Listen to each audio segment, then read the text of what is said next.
দিনের পর দিন বন্ধ বর্ডার, যে কারণে আলু সংরক্ষণকারীদের পাশাপাশি পোকরাজ আলু চাষিদের জীবনও অন্ধকারে। জুলাই 2024 থেকে যেভাবে আলুতে কেলেঙ্কারি দেখা দিয়েছে তা যেন কাটতেই চাইছে না। নমস্কার, আপনারা দেখছেন ইন্ডিয়া পটেটো নিউজ। আর আজ আমরা কলকাতা থেকে কুয়াশাকে সঙ্গে নিয়ে পশ্চিমবঙ্গের নতুন আলুর গ্রাউন্ড রিপোর্ট নিতে এসেছি বাঁকুড়া জেলার জয়কৃষ্ণপুর এলাকায়। চলুন এখন জয়কৃষ্ণপুরের আলু চাষি ও ব্যবসায়ীদের সাথে কথা বলে জেনে নিই আজকে নতুন আলুর দাম, আলুর বর্তমান পরিস্থিতি, আলুর দুনিয়ায় হাজারো সমস্যা সম্পর্কে কি বলছেন তারা। এই প্রতিবেদনটিকে শেয়ার করে সমস্ত কৃষক ও ব্যবসায়ীদের কাছে পৌঁছে দিন। চ্যানেলটি সাবস্ক্রাইব করুন ও ফেসবুক পেজটি ফলো করুন প্রতিনিয়ত আলুর খবরাখবর জানতে। দাদা নমস্কার। নমস্কার, সকলকে নমস্কার। আপনার নামটা একটু বলুন। আমার নাম নিতাই চন্দ্র দত্ত। আপনি জয়কৃষ্ণপুর প্রগতিশীল আলু ব্যবসায়ী সমিতির কোন পদে রয়েছেন? জয়কৃষ্ণপুর আলু ব্যবসায়ী সমিতির আমি সভাপতি পদে আছি। প্লাস কৃষক নাকি? কৃষক আর পোকরাজ আলুও কিনছেন? পোকরাজ আলুও কিনছি। আপনার জয়কৃষ্ণপুর এলাকায় যে পোকরাজ আলু উঠছে নিতাই দা, এখন আলুর মানে কিরকম দাম হচ্ছে যদি একটু বলেন দর্শক বন্ধুদের। এখন দাদা আলুর দাম মানে ঘন্টায় ঘন্টায় ডাউনমুখী। যে আলু সকালে কিনছে বেলা করে আরো দাম 10 টাকা 20 টাকা করে কাটতে কমতে কমতে পরিস্থিতি খারাপ হচ্ছে। এখন বর্তমানে 350 টাকায় দাঁড়িয়েছে। 400 টাকায় স্টার্ট হয়েছে সকালে, 350 টাকায় দাঁড়িয়েছে বাজার। মানে এই যে ধরুন আলুগুলো কৃষক দাদাদের হাতে রয়েছে, এই আলুগুলো মোটামুটি বিক্রি করে এনারা আলুর কোয়ালিটি অনুযায়ী মানে 350 থেকে 400 টাকার মধ্যে দাম পাচ্ছে নাকি? চাষি দাম পাচ্ছে 450 টাকায় স্টার্ট হয়েছে, 350 টাকায় শেষ হয়েছে। এখন 350 টাকার মতো দাম পাচ্ছে চাষি পাচ্ছে। এগুলো মানে এটা কি মানে বাছাই আলুর দাম বলছেন নাকি মানে গড় কোয়ালিটির? না, 350 টাকাটা গড় কোয়ালিটি, বাছাই গুলো 400 টাকা। বাহ। আর মোটামুটি এখন ফলন কেমন আসছে? ফলন ওই কাঠাতে 4 বস্তা। মানে দামটা তো অনেক কমে গেল। দাম কমে গেল। মূলত দাম কমে যাওয়ার কারণটা কি বলে বলছেন? আবার এই ঘটনাটা কেন যে সকালে এক দাম আবার একটু বেলা গড়ালে এই দামটা আরো কমে যাচ্ছে, এটার মূল কারণটা কি বলে মনে হয়? এটার মূল কারণ হচ্ছে খদ্দের নাই। কারণ আমাদের বর্ডার বন্ধ আছে, বর্ডারে মাল যাচ্ছে না। আমাদের বিহার, ঝাড়খণ্ড, উড়িষ্যা যে মাল যায় সেই সব মাল যাচ্ছে না, তাতে মার্কেট খারাপ হচ্ছে মানে সময়কাল। আমাদের পুরুলিয়া ভরসা, তাও পুরুলিয়াতে সবাই আলু নিতে যাচ্ছে না, কারণ পুরুলিয়াতে আলু পাঠালে পারমিশন করতে হচ্ছে। সকালে পারমিশন করে থানায় পারমিশন করিয়ে মাল পাঠাতে হচ্ছে। সেই মাল সকালবেলায় মার্কেট ধরার কথা, সেই মাল যাচ্ছে 12টার সময়। পার্টি লোকসান খাচ্ছে, সেই লোকসান আমাদের উপরে তুলছে, আমরা আবার চাষির উপরে তুলছি। মানে বলেন কি, এই ধরুন বাঁকুড়া জেলা, এখান থেকে পুরুলিয়া জেলায় আলু পাঠাতে গেলে থানায় পারমিশন করাতে হচ্ছে। এরকম জুলুমবাজি চলছে। গত কিছুদিন আগে কামারপুকুর চটিতে এসেছিলেন বিরোধী দলনেতা শুভেন্দু অধিকারী। তিনি একদম ওপেন মঞ্চে বা আমাদের ক্যামেরার মাধ্যমে বার্তা দিয়েছেন যে সড়ক পথে বর্ডার বন্ধ, তো আপনারা রেল পথে আলু পাঠান। সত্যি কি উদ্যোগ নিলে রেল পথে এক রাজ্য থেকে আরেক রাজ্যে আলু পাঠানো যেতে পারে? কি মনে হয়? সরকার যদি ব্যবস্থা করে, মুখ্যমন্ত্রী করুক, সেটা তাহলে তো ঠিক হতো। মুখ্যমন্ত্রী কেন ব্যবসায়ীদেরকে করতে বলছেন? ব্যবসায়ী বলতে বলি আপনাকে, কারণ রেল পথে বা যেভাবেই হোক মাল পাঠানো যত কঠোর ওইভাবে হবে, তত কঠোর হবে পাঠানো। তাতে ক্যারিং খরচা হবে, যা হবে তাই তো সব সরকারের উপরেই পড়বে। এই মানে আমাদের চাষির উপরেই দায়ভার পড়বে। তো আমাদের আমরা ছোটবেলায় পড়েছি বা মাধ্যমিকে পড়েছি যে জুতো আবিষ্কার রবীন্দ্রনাথ ঠাকুরের, সেই রকম হয়ে যাবে। জুতাটা আবিষ্কার করলেই ভালো, সেই চামড়া দিয়ে মুড়ে দেওয়া হবে গোটা পৃথিবীটাকে, সেই রকম করতে গেলে তো এইরকমই হবে। কোনোভাবেই কিছু করার নাই, বর্ডার খুলে দিলেই সব সমস্যার সমাধান হয়ে যাবে। রেলপথও পাঠানোর দরকার নাই, জাহাজ পথও পাঠানোর দরকার নেই। আজকে আলুর চাষিদের দুর্গতি নিয়ে সরব হয়েছে বিরোধী দলগুলো। তবু কেন এরকম সমস্যার মুখে ফেস করতে হচ্ছে বলে মনে হয়? আমার মনে হচ্ছে এটা আমাদের যতটুকু মনে হচ্ছে, আমার ব্যক্তিগত মত, এটাতে আমাদের নিজেদের মধ্যে কোঅপারেশন করা বা সরকারের সঙ্গে বসা বা সরকারের সঙ্গে একটা আলোচনা করা, সব বিরোধী দলের নেতা বা সরকার এখন বর্তমানে আছেন, মাননীয় মুখ্যমন্ত্রীকে বুঝানো, সবাই মিলে বুঝালে আমার মনে হচ্ছে মুখ্যমন্ত্রী বুঝতে পারবেন। মুখ্যমন্ত্রীর কাছে ঠিকমতো বার্তাটা যাচ্ছে না আমাদের। কি উনি হয়তো বুঝতে পারছেন না কিছু, আমার মানে বুঝতে পারছি না আমি কিভাবে এরকম হচ্ছে। তার জন্য আমরা ক্ষতিগ্রস্ত হচ্ছি, কৃষকরাও ক্ষতিগ্রস্ত হচ্ছে, আমরাও ছোট ব্যবসাদার আমরাও ক্ষতিগ্রস্ত হচ্ছি। হরদেব সিং সাংঘার এস মার্কা ও সুখজিৎ সিং ভাত্তির বি মার্কা আলু বীজ বিক্রয়ের বিশ্বস্ত প্রতিষ্ঠান ঘোষাল এগ্রিকালচার এন্টারপ্রাইজ। দীর্ঘ 1 দশকেরও বেশি সময় ধরে প্রতিটি কৃষকের বিশ্বাসের আরেক নাম ঘোষাল এগ্রিকালচার এন্টারপ্রাইজ। খুচরো ও পাইকারি বীজ বিক্রয় করা হয়। প্রযত্নে শম্ভুনাথ ঘোষাল। আমাদের 2টি কাউন্টার আছে। হরদেব সিং সাংঘার ইসমার্কা পিওর কাউন্টার ধনিয়াখালী হল স্টেশনের কাছে ঘোষাল মার্বেল সন্নিকট, এবং সুখজিৎ সিং ভাটির বিমার্কা পিওর কাউন্টার বেলমুড়ি হাটতলা হুগলি। Mobile number 9434301523। আচ্ছা, এটাই হচ্ছে কারণ। এই যে আলুটা, এটা কার জমি আপনার? আমার না। নমস্কার দাদা, নামটা যদি বলেন। অমূল্য ভারত। এটা হাতে রাখুন। এবছর মোটামুটি কতটা পরিমাণ জমিতে আলু চাষ করেছেন? ওই 3.5 বিঘা। আজকে কতটা ভাঙাচ্ছেন? আজকে ধরুন 15-16 কাঠা ভাঙা আছে। এই যে পেছনে যে আলু ভাঙছে, এটা 15-16 কাঠার মতো হবে টোটাল জায়গাটা। হ্যাঁ, কেমন ফলন বেরোচ্ছে মোটামুটি? ওই কাঠায় 3.5 বেরোচ্ছে। 350 টাকা দাম পাচ্ছেন, নিতাই বাবুকে দিচ্ছেন। হ্যাঁ। 350 টাকা ধরুন দাম পাচ্ছেন। হুম। কতটা সমস্যার মধ্যে রয়েছেন? মুখটা কাছে মাইকটা নিয়ে গিয়ে। সমস্যা বলতে ধরুন তো চাষে তো কিছুই হবে না, রোজগার তো দাঁড়াচ্ছে না, কোন রকম খরচাটা উঠছে। এবার খরচাটা উঠলে ধরুন আমি এবার 3 মাস কি করে খাবো? আমার তো পরবর্তীকালে ধরুন সেই চাষের উপর নির্ভর, আমার তো এমনি বাড়তি কোনো রোজগার নাই বলুন আমাদের এই চাষিদের। ধরুন চাষের উপর নির্ভর, এবার পরবর্তীকালে চাষ করব, আমার সংসার চালাতে হবে, তাহলে কি করে চলবে? কিন্তু এটা আপনারা যদি- তো অনেক কিছু সুযোগ সুবিধা পাচ্ছেন, এই যে কৃষক বন্ধু পাচ্ছেন, কৃষক শস্য বীমা বন্ধু পাচ্ছেন, ধরুন- কত পাচ্ছেন? হ্যাঁ পাচ্ছি, সে পয়সাটা ধরুন সে ভিখারির মতো ভিক্ষা দেওয়া, ওগুলা কি ধরুন কর্মটা হচ্ছে মেন।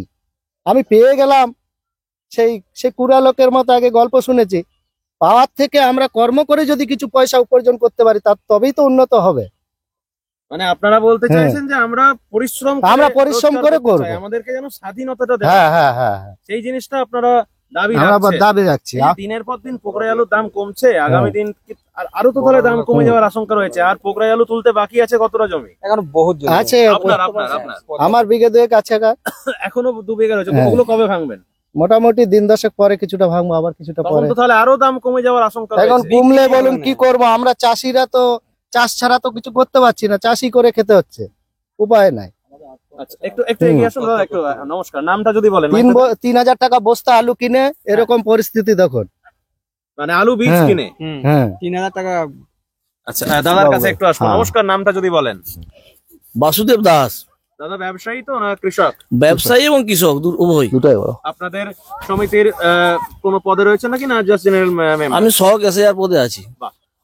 দাদা, আলু হাতে রয়েছেন, হাতে রেখেছেন, একদম পুত্র স্নেহে আলুকে রেখেছেন হাতে, কিন্তু আলুর যা দুর্গতি সেটা নিয়ে কি বলবেন দর্শকদের?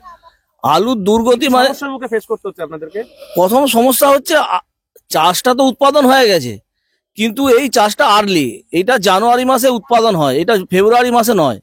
এইটাই যে ভুল বার্তাটা আমাদের মুখ্যমন্ত্রীর কাছে যাচ্ছে যে এটা ফেব্রুয়ারিতে কাঁচা আলুটা উৎপাদন হয়, এটা সেরকম ব্যাপার নয়। বাঁকুড়া জেলা থেকে সমস্ত মানে এই আমাদের পশ্চিমবাংলা বর্ধমান এই কিছু বালি মৃত্তিকা জায়গা, সেটা হচ্ছে জানুয়ারি মাসের প্রথম সপ্তাহ থেকে কাঁচা আলু উঠছে। এখন যেটা উঠছে, এখন পুরো তোর ঘোর সিজন, প্রচুর পরিমাণে কাঁচা আলু উঠছে, যে আলুটা মার্কেটে আমাদের বর্ডার বন্ধ থাকাতে কোনো মতেই বেচাকেনা করা যাচ্ছে না। চাষিদের আজ বিঘাতে 30,000 টাকা খরচা, 15,000 টাকা উঠছে, যার ফলে কৃষক আত্মহত্যা ছাড়া কোনো মানে অবস্থা দেখতে পাচ্ছে না। এবং আমিও একজন চাষি ছেলে, আজকে আমারও একই অবস্থা। তাই মুখ্যমন্ত্রীর কাছে অনুরোধ যে যাতে মানে বর্ডারটা খুলে আমাদের কৃষক ভাইদের দুর্দশা মানে দিনটা অন্তত মানে সঠিক জায়গায় নিয়ে যান এবং সঠিক মানে দিশা দেখান। আমি একটু অনুরোধ করবো, আমাকে জানান না যে আপনাদের এখানে তো স্টোরেতেও আলু আছে নাকি? স্টোরে আমাদের এখানে স্টোরে প্রায় শেষ হয়ে গেছে।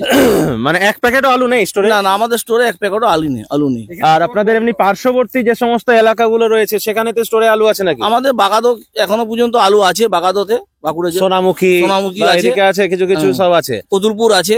আলুর মানে এমনি অ্যাপ্রক্স পাশাপাশি যা মোকাম আছে আলুর, মানে রেডি আলুর দামটা জানা আছে? স্টোরে আলুর অ্যাপ্রক্স কিরকম হতে পারে বলে আইডিয়া করছেন? 500 থেকে 600 টাকা যেমন বাছাই সেরকম দাম আর কি। রেডি জ্যোতি আলুর দাম বলছেন, আছে। মানে গড় ভ্যারাইটি। বড় ভ্যারাইটি। তাহলে মোটামুটি আমরা কি আশা করতে পারি যে জানুয়ারির শেষের দিকে বর্ডার খুলবে, নাকি সেই আশাও দেখছেন না? আজকে 24 তারিখ, আর তো 6টা দিন বাকি আছে। আশা করবো যত তাড়াতাড়ি খুলে আর কি, তাহলে চাষিদের মঙ্গল এটা হচ্ছে, এবং চাষিরা এই দুর্দশা থেকে বাঁচতে পারবে। সেটা মুখ্যমন্ত্রীর কাছে আমরা অনুরোধ রাখছি, যাতে তাড়াতাড়ি স্টোরটা খোলা হয়, এই বর্ডারটা খোলা হয়। নিতাই বাবু, স্টোর কথা বলতে মনে পড়লো, মাইকটা ধরুন। স্টোর বলতে মনে পড়লো, স্টোর লোডিং তো আর কিছুদিন বাদেই শুরু হচ্ছে, ধরুন মার্চের 1 তারিখ থেকে। তার আগে কি বর্ডার আর খুলবে না? দেখুন, বর্ডার তো খুলে দিয়ে মানে বর্ডারটা এখন সরকারের হাতে। সরকার যেহেতু বর্ডারটা বন্ধ করে রেখেছে, এখন সরকারের হাতে বর্ডার খোলার ব্যাপারটা। এখন আমরা কি বলবো, আমরা তো চাইছি যে বর্ডারটা খুলে দিলে ভালো হয়, কৃষক উৎপাদিত ফসলের দাম ন্যায্য মূল্য পাবে, আমরাও ব্যবসা করব, আমরাও ব্যবসায় রোজগার করব। কিন্তু যখন লোকসান হয় তখন চাষিরও লোকসান হয়, ব্যবসাদারেরও লোকসান হয়, কারুকারই লাভ হয়নি। জ্যোতি আলুর দাম নিয়ে কি আশাবাদী? জ্যোতি আলুর ফলন বা দাম নিয়ে কি ভাবছেন যখন উঠবে আলুটা? এখন বর্তমান যা সমস্যা দাঁড়িয়েছে, তাতে যেটা আমরা উপলব্ধি করতে পারছি ব্যক্তিগতভাবে, যার পয়সা আছে, এখন আলুটা তো ধরুন ক্যাশ পয়সার ব্যবসা। হ্যাঁ। পয়সা দিয়ে যারা আলু আমাদের কাছ থেকে বন্ড কিনে, তারা পয়সা দিয়ে বন্ড কিনে স্টোরে রাখে লাভ করার জন্য। আমার মনে হচ্ছে এই বছর যা সমস্যা হয়েছে, আর আমরা খদ্দের পাবো না। যারা আলু কিনে রাখে তারা বলছে আমরা নগদ পয়সা দিয়ে আলুটা কিনে আমরা এত ফিরিস্তি বা এত আমরা লোকসানের জায়গায় যাবো না। মানে আলু কেনার লোক থাকবে না, বাংলা কথা হচ্ছে আলু কেনার কোনো লোক থাকবে না। আলু চাষির মাঠে পড়ে থাকবে, চাষি নিজেরা লোড করবে।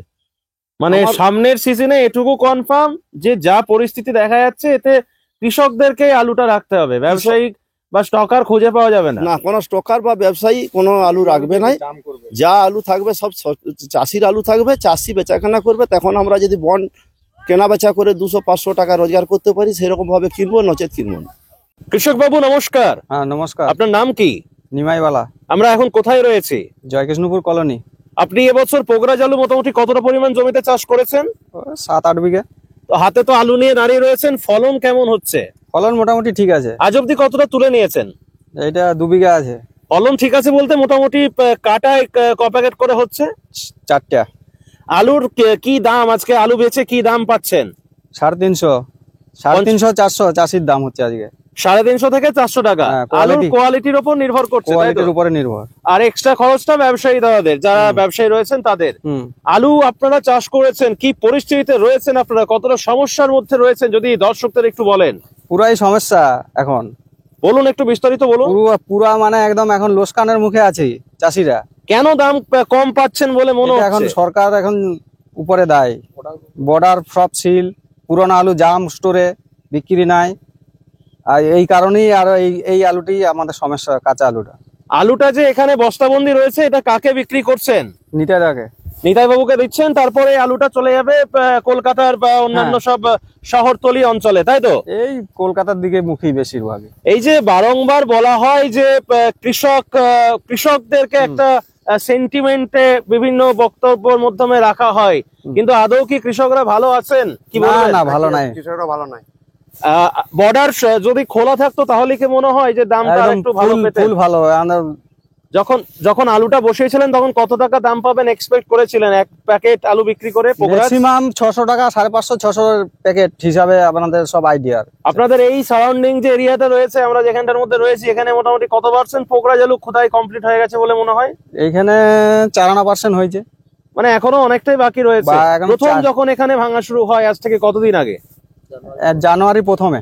তখন কত টাকা দাম ছিল এদিকে? 1600, মানে কুইন্টাল 16 টাকা কেজি, 800 টাকা প্যাকেট। 800 টাকা আজকের দিনে দাঁড়িয়ে সেটা হচ্ছে 350 টাকা প্যাকেট, 700 টাকা, মানে 7 টাকা কেজি। অনেক কমে গেছে আলুর দাম। এই অনুষ্ঠানে সম্প্রচারিত সমস্ত বক্তব্য বক্তাদের নিজস্ব ব্যক্তিগত মতামত। এই অনুষ্ঠান বাজারের নির্ধারক নয়। অনুগ্রহ করে ব্যবসায়িক পদক্ষেপের পূর্বে নিজের বিচার বুদ্ধি কাজে লাগিয়ে সিদ্ধান্ত নিন। আলু রাখা বাজারগত ঝুঁকি সাপেক্ষ। আলু রাখার পূর্বে ইন্ডিয়া পটেটো অ্যাপ থেকে বিগত বছরের লোডিং আনলোডিং রিপোর্ট ও তার পরিপ্রেক্ষিতে আলুর দামের ওঠানামা দেখে নিন। আলুর সব খবর এখন একটা অ্যাপেই। আলুর প্রাত্যহিক বাজার দর, আলুর সর্বভারতীয় বাজার দর, আলুর সকালের বাজার দর, লোডিং আনলোডিং রিপোর্ট, বিগত 10 বছরের আলুর তথ্য, সারা ভারতবর্ষের 20,000 আলু চাষী ও ব্যবসায়ীদের তথ্য এখন আপনার হাতের মুঠোয়। প্লে স্টোর থেকে আজই ডাউনলোড করুন India potato market rate app. 2012 সাল থেকে প্রতি মুহূর্তে আপনার সঙ্গে।